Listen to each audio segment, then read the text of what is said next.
Hello guys, welcome back to Teach and Talk. तो आज के वीडियो हम बात करेंगे क्लास 12th के चैप्टर लॉस्ट स्प्रिंग के बारे में, जिनकी ऑथर है एनीस जंग। तो आप बने रहिए मेरे साथ, मैं आपको बताऊंगा इस चैप्टर के कुछ इंपॉर्टेंट क्वेश्चंस, इंपॉर्टेंट वर्ड्स और कंप्लीट समरी।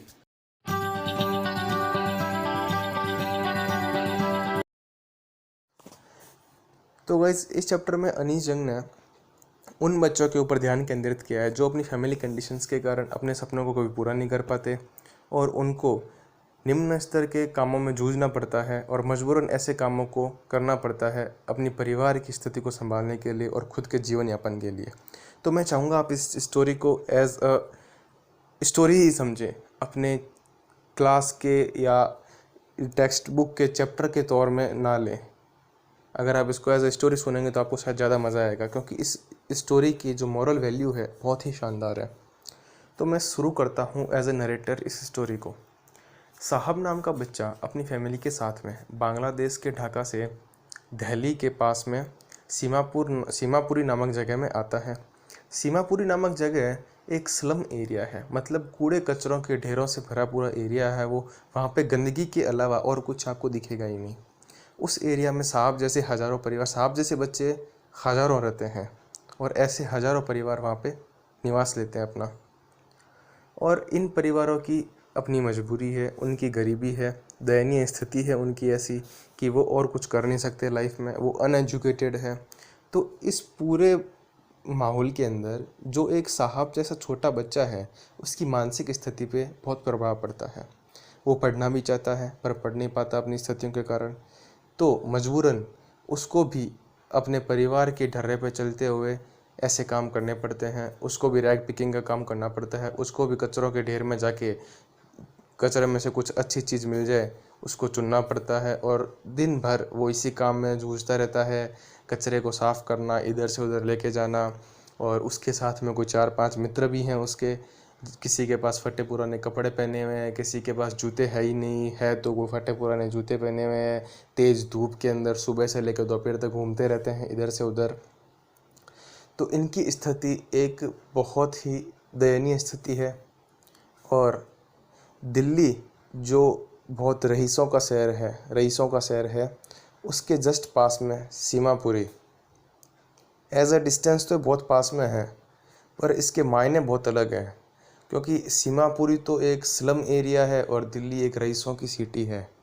तो ऐसे तो ये बहुत पास में है, पर दूसरे तरीके से देखें अगर, तो एक तरफ तो बहुत अमीर लोग रह रहे हैं और एक तरफ बहुत गरीब लोग रह रहे हैं, देखने का नज़रिया अगर देखा जाए तो साहब नाम का जो बच्चा है वो एक दिन फटे पुराने जूते पहन के घूम रहा होता है और नरेटर से बोलता है, वो एनीस जंग से बोलता है कि ये मुझको किसी ने दे दिए थे।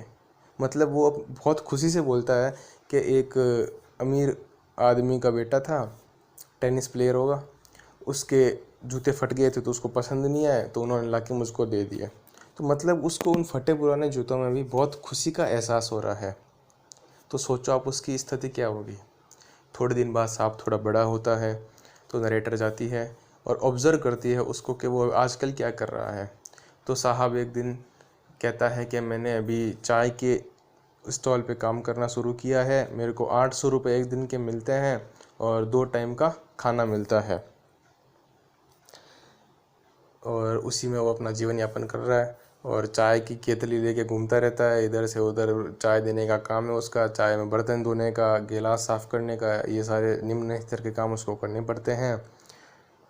और ऐसे कामों के बीच में नरेटर उसे जब पूछती है क्या तुम्हें चाय का काम करना पसंद है, तो उसका जवाब होता है कि मेरे को चाय का जो केतली है ये भारी लगती है। कचरे के डिब्बे से जो कचरे का ढेर जो वो अपने कंधे पर लटकाता था, उससे उसको चाय की केतली भारी लगती है। तो इसका अर्थ क्या है कि चाय की केतली के अंदर तो खुद का मालिक नहीं है, उसके ऊपर तो उसका मालिक जो बोलेगा उसको वैसे ही करना पड़ेगा। पर जो कचरे का बैग था वो उसका खुद का था, तो उसके अंदर स्वाभिमान की भी भावना है। तो साहिब की स्टोरी से हमको पता चलता है कि बच्चे कैसी कैसी स्थितियों में अपने सपनों को दबा रहे हैं और फिर भी उनके अंदर आत्मसम्मान की भावना है। तो ये पहली स्टोरी थी। तो अब हम आते हैं सेकंड स्टोरी की तरफ। सेकंड स्टोरी है मुकेश नाम के एक बच्चे की जो फिरोज़ाबाद के अंदर रहता है। फिरोज़ाबाद पूरे हिंदुस्तान में अपनी चूड़ियों के उद्योग के लिए बहुत प्रसिद्ध है। प्रसिद्ध तो है, पर उस उद्योग के अंदर जो लोग हैं, बड़े बड़े सौदागर ऊपर हैं, पर उनके नीचे जो वास्तव में चूड़ियाँ बनाने का काम कर रहे हैं बहुत पीढ़ियों से, वो एकदम गरीब हैं। उनकी स्थिति बहुत दयनीय है। उनके घर बहुत छोटे छोटे हैं। जानवर और इंसान साथ में रहते हैं, क्योंकि वो पशुपालक भी होते हैं अपनी जाति से, तो उनको घर छोटे होने के कारण पशुओं को भी अपने घर के अंदर ही रखना पड़ता है। और छोटी उम्र से ही बच्चों को अपने परिवार की कंडीशन के कारण चूड़ियाँ बनाने के काम में लगना पड़ता है। बड़ी बड़ी आग की भट्टियों के अंदर उसके पास में बैठ के कांच के साथ में उनको ऐसे काम करने पड़ते हैं। एक बार तो मुकेश की दादी के सामने उसके दादा की आंखें एकदम अंधी हो गई थी। उनके आंखों के अंदर कांच का एक जलता हुआ टुकड़ा चला गया था चूड़ियाँ बनाते टाइम। तो ऐसी ऐसी स्थितियों का उनको लोगों को सामना करना पड़ता है, और फिर भी वो इस स्थिति से कभी उभर नहीं पाएंगे, ऐसा मुकेश की दादी का मानना है। मुकेश की दादी बोलती है कि ये तो हमको हमारे भाग्य में ही मिला है, ऊपर वाले ने हमको इसके सिवा कुछ दिया नहीं है, तो हमने इसको स्वीकार कर लिया हमारे भाग्य के रूप में। पर मुकेश के सपने बहुत बड़े हैं। हम इसको देख सकते हैं कि मुकेश का जुनून और जोश शायद उसको मोटर मैकेनिक बना दे। पर इस पूरे एक सर्कल के अंदर जो ये लोग हैं ग्लास मेकिंग वाले, या जो चूड़ियाँ बना रहे हैं, ये बुरी तरह से फंसे हुए हैं।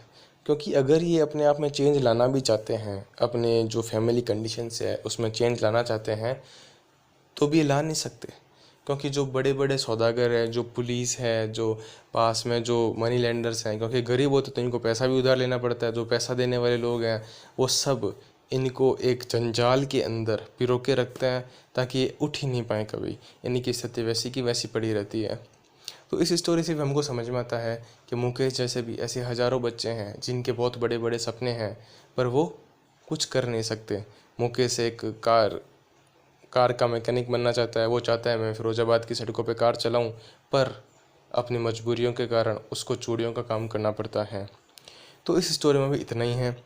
इन दोनों स्टोरी से हमको मोरल मिलता है कि हम अब जिस कंडीशन में रह रहे हैं, आपको सब तरह की सुख सुविधाएं मिल रही है पढ़ने के लिए, और अच्छे पेरेंट्स हैं, अच्छी लाइफ है, तो हमको ऐसे लोगों से इंस्पायर होके हमारे काम को और अच्छा करना चाहिए और इन लोगों के प्रति दया की भावना विकसित करनी चाहिए। लॉस्ट स्प्रिंग टाइटल का मतलब क्या है? लॉस्ट मतलब होता है खोया हुआ, स्प्रिंग मतलब वो पतझड़ का मौसम होता है, और स्प्रिंग की ऋतु बड़ी सुहावनी होती है। जैसे बारिश का भी मौसम होता है हल्का फुल्का, धूप भी उस टाइम थोड़ी कम रहती है, मतलब बहुत सुहावना मौसम होता है। पर ऐसे लोग जो मुकेश और साहब जैसे लोग हैं, इनकी ज़िंदगी के अंदर कोई तरह की सुहावना या फिर कुछ खुशहाली नहीं है। तो इनकी जो खुशहाली है या सुहावनापन है ज़िंदगी का, वो एक तरह से ख़त्म हो चुका है। इसलिए अनीश जंग ने उस चैप्टर का टाइटल लॉस्ट स्प्रिंग दिया है। तो अब हम बात करते हैं इस चैप्टर के कुछ इंपॉर्टेंट वर्ड्स के बारे में जो आपके स्क्रीन के सामने हैं। तो अब हम चलते हैं इसके इम्पोर्टेंट क्वेश्चंस के ऊपर। तो पहला जो इम्पोर्टेंट क्वेश्चन है आपकी स्क्रीन के ऊपर दिया हुआ है, what is the main occupation of people of Firozabad. इसका मतलब है कि फिरोज़ाबाद के लोगों का मुख्य धंधा क्या है, मुख्य उनका काम क्या है। तो इसका आंसर आप सोचिए, और मैंने इसको स्क्रीन के ऊपर भी दे दिया है। हम अगले क्वेश्चन की तरफ बढ़ते हैं, वो है why do the bangle makers not organise themselves into cooperative. कि जो बेंगल मेकर्स है या जो चूड़ियाँ बनाने वाले हैं, वे अपने आप को सभी मिलके एक कोऑपरेटिव के रूप में क्यों संगठित नहीं हो सकते। तो इसका आंसर भी मैंने आपको बताया हुआ है, स्क्रीन के ऊपर दिया हुआ है। आप इसे समझिए, नहीं समझ में आए तो आप कमेंट बॉक्स में मुझसे पूछ सकते हैं। Why does the author think that children in slums are the partners in survival? अब नरेटर ऐसा क्यों सोचती है कि जो चिल्ड्रन है स्लम्स के अंदर है, मतलब सीमापुरी वाला जो एरिया है उसके अंदर कूड़े कचरे के ढेर में जो चिल्ड्रन है, वो सर्वाइवल के अंदर, वो जीवन यापन के अंदर पार्टनर है, मतलब वो परिवार के अंदर भी अपना आय का स्रोत दे रहे हैं, ऐसा क्यों सोचती है। तो इसका भी आंसर आपके सामने है कि जो स्लम में रहने वाले लोग हैं वो अपने सर्वाइवल अच्छे से कर नहीं सकते, इसलिए मजबूरन उनके बच्चों को ऐसा कार्य करना पड़ता है। तो मैं उम्मीद करता हूँ आपको ये स्टोरी पूरी समझ में आई होगी। अगर आपको इस स्टोरी में कोई कमी लगी हो या कुछ समझ में नहीं आया हो तो आप मेरे को कमेंट करके ज़रूर बताएं, और अगर अच्छी लगी हो तो लाइक शेयर करें और सब्सक्राइब करना मत भूलिए, क्योंकि मैं आगे पूरे क्लास 12th RBSC की सीरीज़ अपलोड करने वाला हूँ। Thank you.